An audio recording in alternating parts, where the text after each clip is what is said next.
Jumpa lagi di TV. Ya, laptop yang di samping saya ini adalah laptop kelas premium, tapi versi premium yang lebih terjangkau. Nah, kalau di HP, kelas paling premiumnya itu adalah Spectre.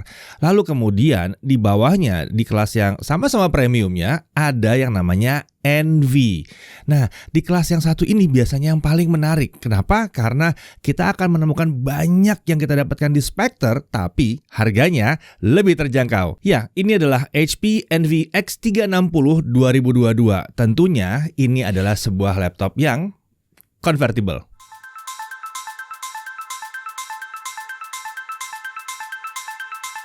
Oke, jadi sekarang mari kita lihat ada apa di dalam laptop kelas premium versi yang lebih terjangkau. Ya, terjangkau bukan berarti kalian pasti bisa beli, tapi lebih murah dibandingkan laptop kelas premium, gitu maksudnya. Oke, kita langsung mulai dari spesifikasi utamanya. Untuk prosesor, dia pakai Intel Core i7 1250U. Ini adalah Alder Lake. Fabrikasi Intel 7 base powernya di 15 watt karena dia U ya. Tapi dia punya 10 core, 12 thread. Ada 2 performance core di situ dan ada 8 efisiensi core. Tapi efisien core ini sekarang sebetulnya udah hampir sama kencang seperti yang ada di Intel generasi ke-10 atau 11 ya. Jadi kencang tetap aja, 10 core tetap 10 core. Lalu kemudian dia punya 12 MB Intel Smart Cache. Tentunya dia juga punya Intel Iris Xe graphics di dalamnya dengan 96 execution unit. Yang ini cocok banget buat akselerasi quick sync bisa, dan kemudian dia juga bisa akselerasi AV1 untuk streaming video online ya, supaya kualitas gambarnya lebih tinggi tapi konsumsi datanya itu lebih rendah. Kemudian untuk RAM, dia langsung pakai 16 GB LPDDR4X 4266 dual channel, langsung dual channel. Oh iya, kalian pasti bilang kenapa DDR4? Nggak ada masalah, ini LPDDR4X. Jadi udah langsung 4266 MHz. Mau DDR4, mau DDR5, ini megahertznya penting ya. Ini udah kencang banget sebetulnya karena dia model LPDDR. Ini udah on board tapi ya, jadi nggak bisa diupdate lagi. Cuma ya 16 GB udah lumayan cukup sih sebetulnya. Untuk SSD, dia pakai 512 GB SSD NVMe PCIe 4.0. Nggak ada slot untuk storage tambahan, tapi ya udah lumayan juga. Jadi kalau mau upgrade ya kayaknya kalian harus upgrade dari SSD-nya. Udah lumayan gede sih sebetulnya. Lanjut. Untuk model Wi-Fi dia pakai Intel Wi-Fi 6E AX211. Ya, tentunya udah support Wi-Fi 6E yang baru yang 3 band itu 2,4, 5 GHz dan 6 GHz. Dan tentunya dia udah support gigabit Wi-Fi juga. Lalu Bluetooth-nya udah langsung versi 5.2. Untuk kapasitas baterainya dia ada di 66 Wh dan Windows-nya tentu pakai Windows 11. Ini adalah Windows 11 Home. Ya, kalau kita lihat dari semua spesifikasi dasar yang tadi ya, prosesor, RAM, storage atau Wi-Fi itu sudah memenuhi persyaratan Evo terbaru karena memang laptop ini adalah laptop Evo juga ya. Oke, kita lanjut untuk body form factor-nya convertible atau 2-in-1. Jadi bisa jadi tablet, bisa jadi laptop biasa, mau mode tenda juga bisa ya. Kemudian untuk materialnya, nah kan premium ya. Jadi dia pakai aluminium di sini. Untuk warna ini adalah natural silver aluminum ya. Untuk desain ini simple, profesional, dan sekilas terlihat seperti Envy generasi sebelumnya memang. Perbedaannya terlihat di pinggiran bodinya. Kalau yang dulu tuh biasanya tajam-tajam ya, sudutnya tajam-tajam. Oh, ini sekarang enggak, sudutnya udah dibuletin semua. Jadi agak curvy ya di sudut-sudutnya ya. Dan di sini kita lihat ada logo HP di bagian belakang layar. Secara keseluruhan laptop ini memang jadi kesannya premium banget dan DNA dari Spectre kelihatan di sini, melekat bener di sini ya. Nah, untuk ukuran panjangnya 29,83 cm, lebar 21,49 cm dengan ketebalan 1,61 cm. Untuk bobotnya, laptopnya aja itu hanya 1,4 kg. Ini adalah bobot yang wajar untuk sebuah laptop convertible yang ringan. Chargernya itu hanya 200 gram dan ini adalah charger tipe Type-C 65 watt yang otomatis bisa juga dipakai untuk ngecas smartphone kalian yang pakai Type-C juga ya. Total bobot kalau dibawa-bawa jadi cuma sekitar 1,6 kg saja.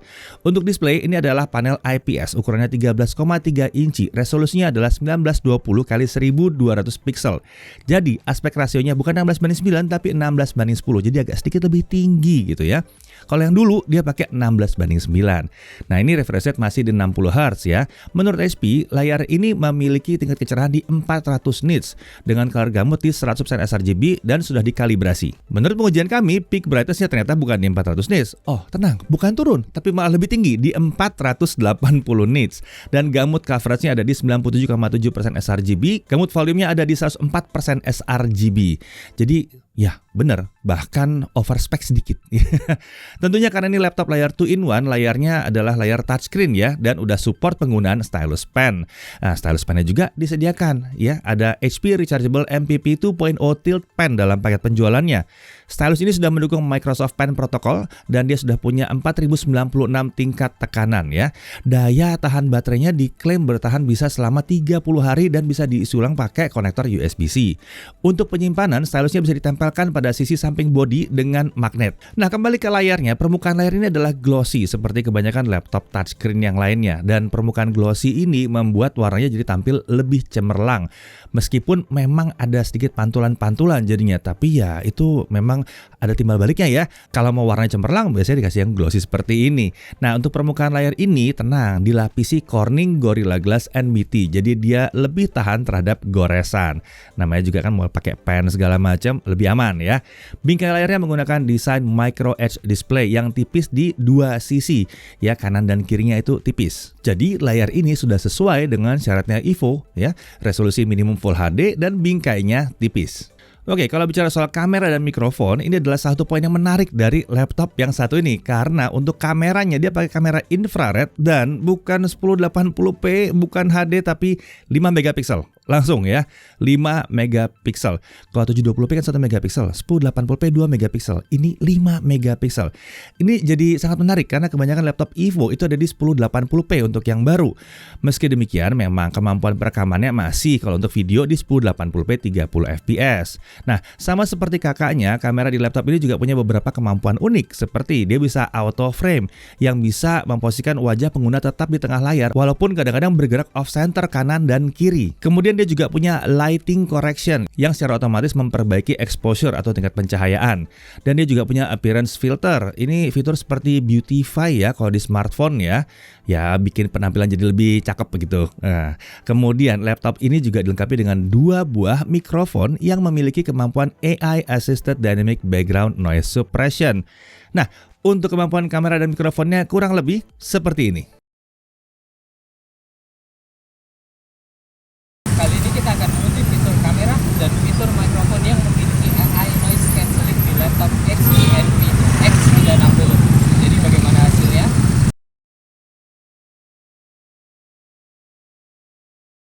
Kali ini kita akan menguji fitur kamera dan fitur mikrofon yang memiliki AI Noise Cancelling di laptop HP Envy X360.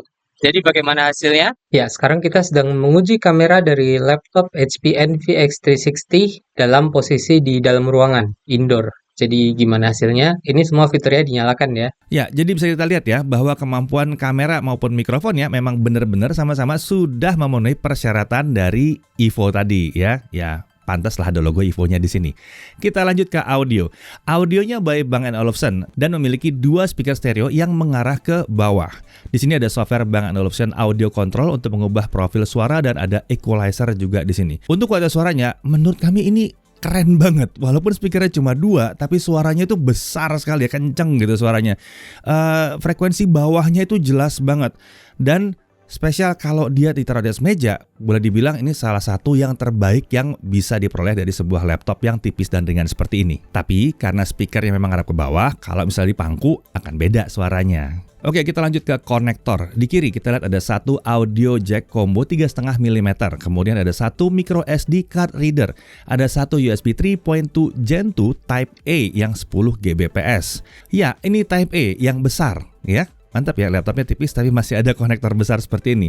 Lalu di kanan ada satu USB 3.2 Gen 2 Type A lagi yang 10 Gbps. Lalu ada 2 Thunderbolt 4 yang udah support data transfer, power delivery atau DC in juga bisa. Nah, salah satu konektor ini digunakan sebagai default untuk charging port. Kemudian dia juga support display output dengan protokol DisplayPort dan juga support penggunaan external storage dan external GPU yang nanti akan kita tes juga ya. Untuk keyboard, desain tata letak tombolnya masih mirip seperti HP Envy X360 yang generasi sebelumnya. Sayangnya tombol navigasi seperti Home, Page Up, Page Down, dan N yang dulu tuh ada di sisi kanan itu sudah dihilangkan dari keyboard laptop ini. Jadi tampilan keyboardnya lebih minimalis sekarang. Tentunya keyboard ini sudah memiliki backlit warna putih ya. Backlit ini kan syaratnya EVO, jadi harus ada.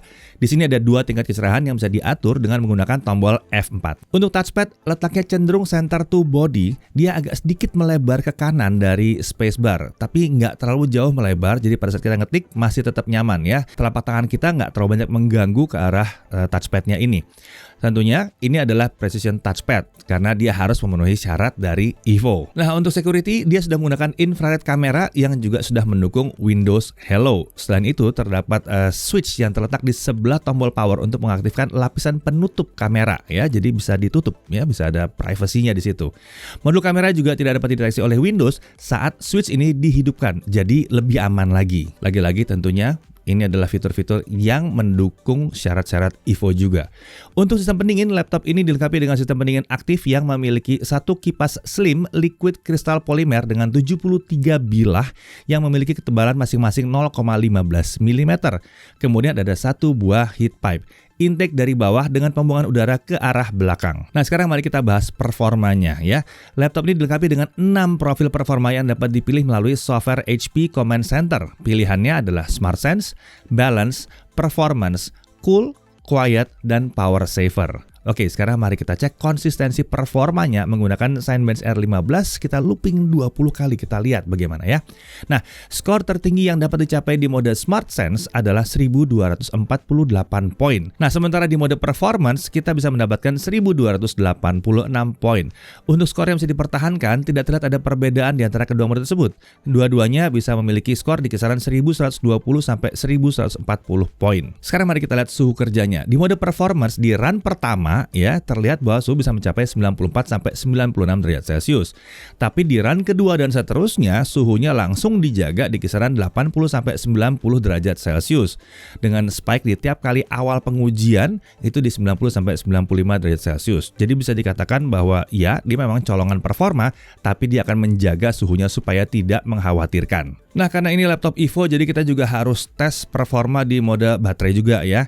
Nah, di sini bisa dilihat bahwa skor yang dipertahankan adalah antara 1160 sampai 1180 poin. Malah sedikit lebih tinggi dibandingkan pada saat kita connect pakai charger ya. Jadi jelas ini sudah memenuhi persyaratan EVO di mana performa dicolokkan listrik sama tidak pakai listrik atau pakai baterai saja harus mirip. Oke, sekarang mari kita coba dengan software beneran deh. Kita mulai dengan Blender gimana? Karena dia udah nyampe 1000 lebih, jadi bisa dong dipakai buat content creation ya. Nah, kalau kita pakai CPU render itu selesai dalam waktu 5 menit 33 detik. Tapi dia punya external GPU, jadi kita bisa pasang external GPU kita yang pakai RTX 3070 Fi ya. Karena ada port Thunderbolt-nya tadi. Dengan akselerasi kuda, ini semua selesai dalam waktu hanya 21 detik saja. Nah, suhu kerja CPU render tanpa external GPU tadi ya, yang pakai CPU render aja, itu di CPU itu di kisaran 80 sampai 94 derajat Celcius. Ya, memang kalau ngerender tolong jangan pakai CPU aja ya. Memang nggak begitu kencang juga jadinya. Sebaiknya manfaatkan port Thunderbolt-nya lalu cari external GPU. Nah, itu ntar kenceng dan prosesornya juga akan lebih aman dan nyaman di situ tentunya. Oke, kita pindah ke Adobe Premiere Pro sisi 2022. Kita pakai video 4K 60 ya, yang panjangnya 2 menit 7 detik. Pakai software only semua selesai dirender dalam waktu 14 menit 6 detik. Kalau kita pakai OpenCL akselerasinya selesai dalam waktu 7 menit 9 detik. Kalau kita tancapkan external GPU yang tadi selesai dalam waktu 2 menit 34 detik. Nyaris sepanjang videonya sendiri. Ini kencang banget ya.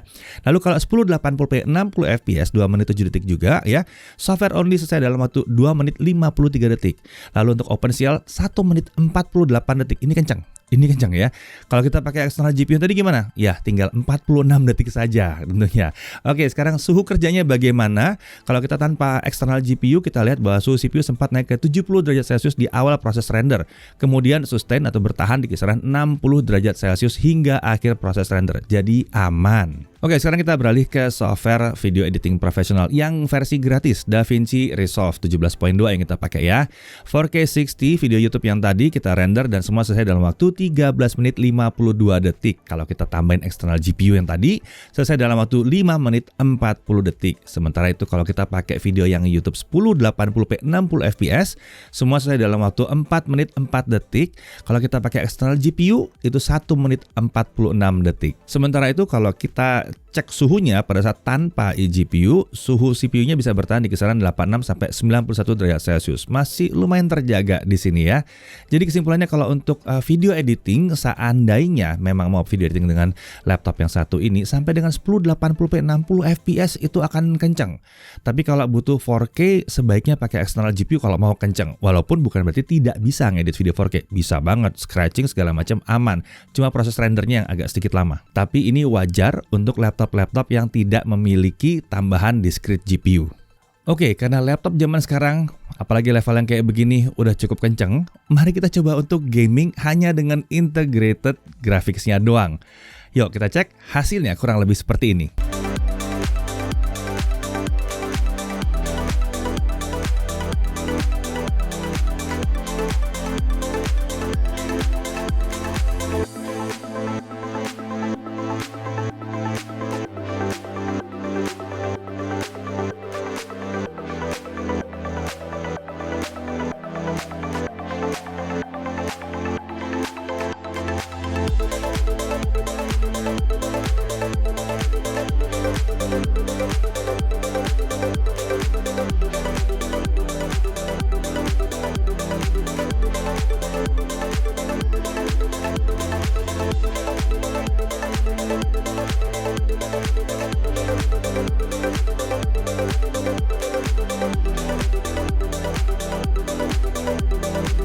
Nah, saat mainkan GTA 5 selama 30 menit, suhu CPU-nya tuh di kisaran 70 sampai 75 derajat Celcius saja. Untuk suhu permukaannya, hampir seluruh permukaan keyboard itu ada di kisaran 28 sampai 37 derajat Celcius. Titik terpanasnya itu ada di daerah huruf O, P, dan angka 0 yang mencapai sekitar 44 derajat Celcius. Suhu ini ya nggak terlalu masalah sih sebetulnya ya, kan kalau kita main game biasanya WASD yang dipakai. Dan masih ingat kan, ini bukan laptop gaming, jadi sebetulnya nggak terlalu masalah juga ya. Tentunya kalau nggak dipakai buat gaming, suhunya tidak akan seperti ini. Dan untuk palm rest itu aman di bawah 30 derajat Celcius. Nah, kalau itu kan suhu permukaan saat main game yang mungkin sih jarang ya dilakukan pemilik laptop seperti ini. Lagian laptopnya nggak dirancang buat gaming sih sebenarnya ya. Tapi gimana ya kalau suhu permukaan itu kalau pas aktivitasnya tidak terlalu berat seperti browsing website sambil di belakangnya kita coba batch resize ratusan foto yang mau diupload ke sosmed misalnya melalui cloud storage. Pada skenario seperti ini, suhu permukaan keyboard itu aman di 30-an derajat Celcius. Termasuk area di sekitar tombol O, P, dan 0 yang sebelumnya mencapai 44 derajat Celcius. Nah, kalau di sini jadi aman. Suhu permukaan bodi di sekitar keyboard juga kelihatan aman nih di 30-an derajat Celcius. Oke, buat ekstra, mari kita coba tes gaming ya, tapi pakai external GPU. Hasilnya kurang lebih seperti ini.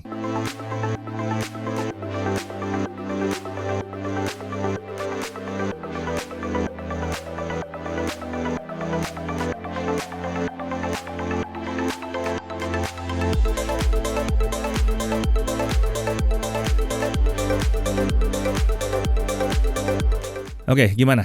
Kenceng kan? Kita lanjut ke storage test.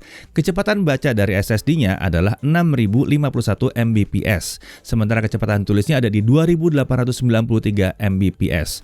Ini bukan kecepatan paling tinggi yang kita pernah dapatkan dari sebuah SSD PCIe Gen 4, tapi untuk ukuran 512 ini cukup oke sih, cukup kencang sebetulnya. Yang jelas kalau dibandingin sama yang Gen 3 yang cuma sampai 3000-an Mbps, ya jelas jauh, apalagi kalau dibandingin dengan yang pakai SATA. Wah, itu mah jauh banget. Sekarang kita lanjut ke battery test. Kita menggunakan mode Smart Sense, brightness 50% dengan volume di 25%. Kita coba tes 1080p video playback.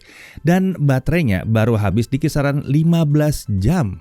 Ini Evo hanya menyeratkan di 9 jam, dia 15 jam, jadi baterainya benar-benar irit yang satu ini. Jauh di atas persyaratan dari Evo. Nah, sekarang kita masuk ke charging test. Untuk nge-charge 30 menit kita dapat 41%. Sementara untuk mengisi full ke 100% kita butuh waktu 2 jam 20 menit. Ini adalah durasi yang masih tergolong oke ya, apalagi mengingat daya tahan baterainya tadi luar biasa. Oke, sekarang harganya. Harga resminya adalah 20.499.000.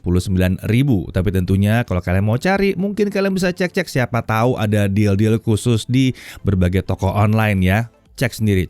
Kalau kalian mau yang lebih murah, mungkin mau tulis di kolom komentar ya. Oke. Nah, harga segitu tadi itu mencakup Windows 11 Home jelas ya, Microsoft Office Home and Student 2021 yang nempel terus, nggak usah bayar-bayar lagi ya. Lalu ada HP USB-C to multiport hub, jadi ada hubnya buat nambahin lagi ya kemampuan konektivitasnya. Ada HP Rechargeable MPP 2.0 Tilt Pen, stylusnya tadi, dan sudah ada garansi 2 tahun dengan Accidental Damage Protection. Nah, Accidental Damage Protection ini mengcover segala kerusakan yang disebabkan oleh pengguna atau ketidaksengajaan pengguna. Jatuh nggak sengaja, ketumpahan air, korsleting listrik, dan sebagainya itu akan ditanggung. Tapi tentunya ada yang nggak di-cover ya. Kalau kena korosi, kena cairan berbahaya, bencana alam, kecelakaan, atau dicuri, ya jelas itu nggak ditanggung kalau dicuri. Itu salah kalian sendiri. Nah, klaim ADP ini bisa dilakukan dengan membawa unit laptop beserta KTP dan invoice pembelian ke service center terdekat.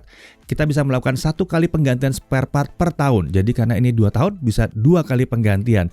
Total biaya perbaikannya itu tapi harus tidak boleh melebihi biaya atau harga laptopnya sendiri. Oke. Kita masuk ke dalam hal yang perlu diperhatikan. Pertama, suhu permukaannya itu agak tinggi di beberapa tempat saat digunakan untuk main game. Tapi ini bukan laptop gaming. Dan titik tingginya itu bukan di tempat yang biasa dipakai untuk main game juga tombolnya ya. Tapi saat kami uji aktivitas non-gaming yang normal dilakukan pengguna laptop ini, ternyata suhu permukaannya adem-adem aja. Kemudian, speakernya keren banget. Tapi karena menghadap ke bawah, jadi kalau kalian pangku, kalian akan susah merasakan kerennya speakernya dia ini ya. Tapi di atas meja, luar biasa sih speakernya. Nah, dari sisi menariknya kita lihat bahwa dia sudah memenuhi kriteria Evo yang terbaru. Dan ini adalah laptop 2-in-1 yang multifungsi. Jadi bisa jadi tablet, menjadi laptop, bisa ya. Dan layarnya juga sudah mendukung penggunaan stylus pen. Udah gitu, udah pakai Corning Gorilla Glass juga di situ ya. Dan untuk performa dia udah pakai prosesor Intel Core generasi ke-12 yang udah 10 core. Jadi performanya ini tergolong tinggi untuk laptop yang kecil seperti ini. Nyaman ini buat multitasking. Masih bisa buat gaming tipis-tipis pula pakai integrated graphics ya. Kalau pakai eGPU, wah main game AAA juga disikat, bisa. SSD-nya udah lumayan kencang dengan PCIe Gen 4 tadi. Layarnya IPS, 100% sRGB, dan cerah banget.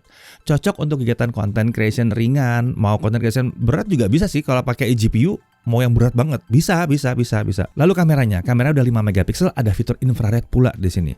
Konektornya lengkap dan masih ada 2 konektor USB Type A, ada micro SD card reader, ada Thunderbolt juga, dan masih ada USB hub kalau rasanya masih kurang. Lalu daya tahan baterainya nggak bercanda nih, beneran lama daya tahan baterainya, mantep bener ya.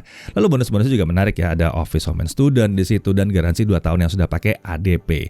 Nah, untuk harga yang ditawarkan, HP tampaknya berhasil nih memberikan sebuah laptop yang sangat menarik. Ukurannya tipis, performanya kencang, convertible, sudah memenuhi semua syarat Evo, dan baterainya yang bisa tahan seharian. Penampilannya pun premium. Jadi kalau kalian sedang nyari laptop Evo convertible kelas premium, tapi mungkin nggak mau keluarin dana yang besar-besar banget ya, yang satu ini tetap premium dan jadi layak untuk dipertimbangkan. Saya Deddy Irfan, Jaga TV.